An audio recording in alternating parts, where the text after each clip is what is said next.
Hello दोस्तों आज हम 21वीं सदी में जी रहे हैं। इस 21वीं सदी की लाइफस्टाइल कुछ चेंज सी हो गई है। इन बदलती हुई लाइफस्टाइल के साथ साथ हमारी समस्याएं कुछ बदल रही हैं। हम शारीरिक, मानसिक और भावनिक समस्याओं से घिरे हुए हैं। इन सारी समस्याओं का हल हर कोई अपने अपने तरीके से निकाल रहा है, लेकिन मुझे ऐसे लगता है कि इन सारी समस्याओं का हल अगर कुछ है तो वो है योग।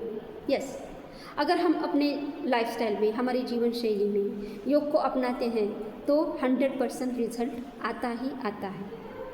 नमस्ते दोस्तों, मैं हूँ सुवर्ण आर्य, नेचुरोपैथिस्ट, योगा ट्रेनर, लेक्चरर हूँ और काउंसलर। मेरे इस यूट्यूब चैनल में आप सभी का स्वागत करती हूँ। तो आज इस वीडियो में हम चर्चा करने वाले हैं importance of yoga in 21st century. 21वीं सदी में योग का क्या महत्व है, ये आज हम इस वीडियो में देखेंगे। सबसे पहले मैं बात करूँगी fitness of health, physical fitness of our health, हमारी जो शारीरिक स्वास्थ्य है उसके बारे में। आज अभी मैंने कहा कि हमारी जीवन शैली बदल सी गई है। हम ज़्यादातर शरीर की मूवमेंट नहीं कर पाते। घर में हो या ऑफिस में हो, हम कोई भी जॉब कर रहे हैं तो उसमें हमारी जो मूवमेंट है वो ज़्यादा नहीं होती। हम बैठे काम ज़्यादा हो गए हैं।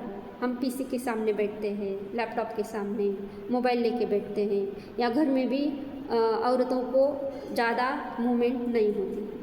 तो इस कारण बहुत सारी बीमारियां हमें जड़ गई हैं, जैसे कि बैक पेन है, जोड़ों का दर्द, जॉइंट पेन है, या फिर क्या कह सकते हैं, पाइल्स है, कॉन्स्टिपेशन है, थायराइड है, या फिर स्पॉन्डिलाइसिस, स्लिप डिस्क, ऐसी ढेर सारी बीमारियां हैं जो हमें जड़ गई है। तो इन सारी समस्याओं का हल अगर कुछ है तो वो है योग। हम अपने जीवन में योग को अपनाते हैं तो इन सारी समस्याओं से छुटकारा पा सकते। दूसरा है स्ट्रेस। यस, स्ट्रेस हर किसी को स्ट्रेस है, छोटे बच्चे से लेकर बूढ़ों तक। चॉकलेट खाने में टेंशन है, दूध पीने में टेंशन है, टेंशन टेंशन टेंशन। तो छोटे बच्चों को भी टेंशन है कि मैं क्या करूँ, ये करूँ या वो करूँ। तो इन सारी समस्याएं जो है, स्ट्रेस जो है, अगर कुछ हल है तो वो है योग। हम मेडिटेशन करते हैं या फिर प्राणायाम करते हैं, तो इन प्राणायाम से, मेडिटेशन से हमारा जो स्ट्रेस है वो कम हो सकता है या फिर पूरा ख़त्म हो सकता है। हमें इनर पीस चाहिए, मानसिक शांति चाहिए। ये मानसिक शांति, इनर पीस भी अगर हमें कहाँ से मिल सकती है तो वो अंदर से मिल सकती है। हम अपने जीवन में हर किसी को शांति चाहिए, हर कोई शांति ढूंढ रहा है, लेकिन शांति कहीं मिल नहीं रही। अगर हम अपने आप को अंदर लेके जाते हैं, मेडिटेशन करते हैं, प्राणायाम करते हैं, तो हमें क्या हो सकता है कि हमें हमारी इनर पीस, आंतरिक शांति प्राप्त हो सकती है, मिल सकती है, अगर हम अपने जीवन में योग को अपनाते हैं तो। मेंटल स्ट्रेस की वजह से बहुत सारी बीमारियां भी जड़ गई है या फिर बढ़ गई है। सबसे ज़्यादा तो मुझे ऐसे लगता है कि बीपी, शुगर से भी ज़्यादा डिप्रेशन का आज हर कोई शिकार हो रहा है। डिप्रेशन है, एंजाइटी है, फ्रस्ट्रेशन है, अपसेट होना है, या फिर फोबिया है, सिजोफ्रेनिया है। इन सारी जो मेंटल बीमारियां हैं, इन सारी बीमारियों का हल अगर कुछ है तो वो है योग। अगर हम अपने जीवन में योग को अपनाते हैं, मेडिटेशन को अपनाते हैं, तो हमें इन मेंटल स्ट्रेस है या फिर हमें इनर पीस चाहिए, तो ये सारी बातें हमें इस योग से मिल सकती है। दूसरा है भावनिक संतुलन, इमोशनल बैलेंस। आज क्या हो गया है, अगर जीवन में कुछ नेगेटिविटी आती है तो हम लास्ट डिसीजन लेते हैं, या फिर पॉजिटिविटी आती है तो हम ऐसा ऊपर चढ़ के बैठते हैं। हमें हमारे मन में ईगो निर्माण हो जाता है, अहंकार निर्माण हो जाता है। उन दोनों का बैलेंस हम नहीं कर पाते। लेकिन मुझे ऐसे लगता है कि अगर हम इस योग को अपने जीवन में अपनाते हैं तो इस जो इम्बैलेंस हो गया है, इमोशनल इम्बैलेंस हो गया है, उससे हमें छुटकारा पा सकता है। अगर हमारे मन में नेगेटिविटी आती है, हम कहीं किसी एग्ज़ाम में फेल हो जाते हैं या फिर कम मार्क्स मिलते हैं, ग्रुपिंग नहीं होती, किसी अच्छे कॉलेज में नंबर नहीं लगता, तो टीनेज के बच्चे क्या करते हैं कि डायरेक्ट सुसाइड कर लेते हैं। या फिर समझो अफेयर में अनसक्सेस आए तो भी हम ऐसे लास्ट डिसीजन लेते हैं, या फिर डिप्रेशन जैसे, फ्रस्ट्रेशन जैसी बीमारियां हमें जड़ जाती हैं।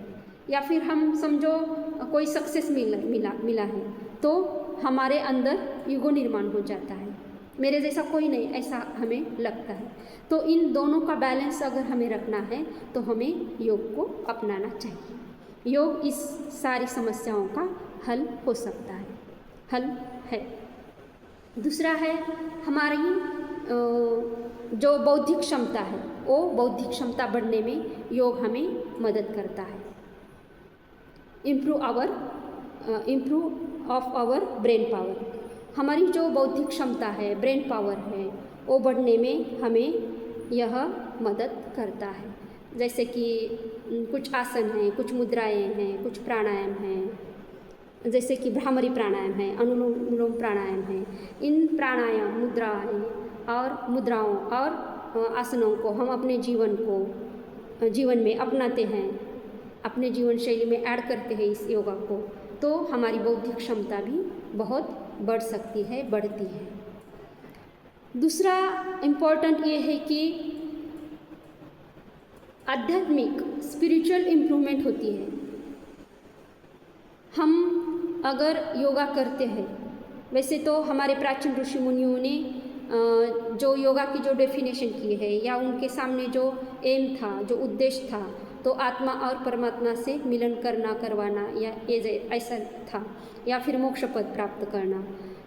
हम उतना तो इस सेंचुरी में नहीं कर सकते, इस सदी में हम वो तो एम किसी का नहीं हो सकता, लेकिन हम उस तरफ एक पैर, एक स्टेप भी रखते हैं तो हम ईश्वर के समीप जाते हैं। तो मुझे ऐसा लगता है कि जिनको किसी को भी स्पिरिचुअल इम्प्रूवमेंट करनी है तो उनको चाहिए योग।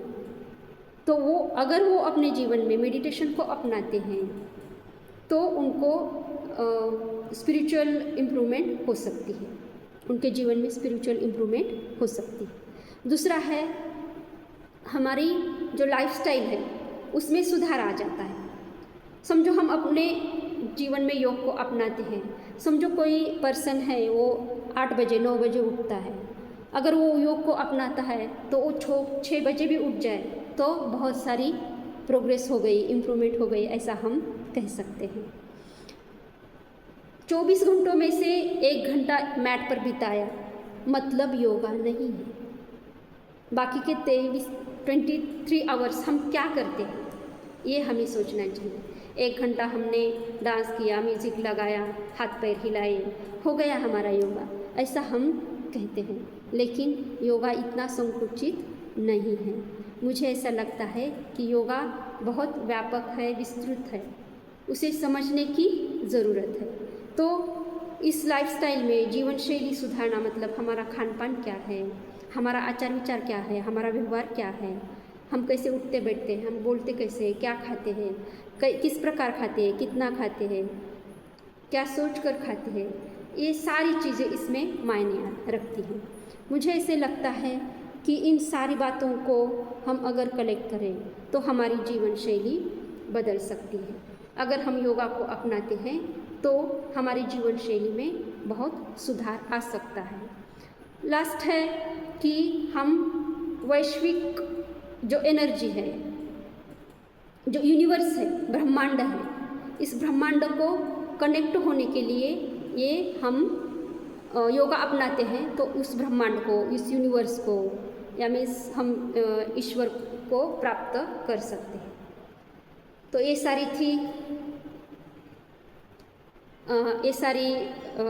सारे पॉइंट्स थे कि हम इस 21वीं सेंचुरी में, 21वीं सदी में हम योग को अपनाते हैं तो इन सारी समस्याओं का हल हमें मिल सकता है। हमें आज की इस 21वीं सदी में हमें वो नीड बन गया है और हमारी ज़रूरतों को पूरा करने में, हमारी समस्याओं का हल निकालने में योगा हमें बहुत अच्छे तरीके से मदद करता है। बस उसे अपनाने की ज़रूरत है। अगर मेरा ये वीडियो आपको पसंद आया हो तो आप इसे लाइक कीजिए, शेयर कीजिए और सब्सक्राइब करना मत भूलिए। तब तक के लिए धन्यवाद। Do yoga, stay healthy.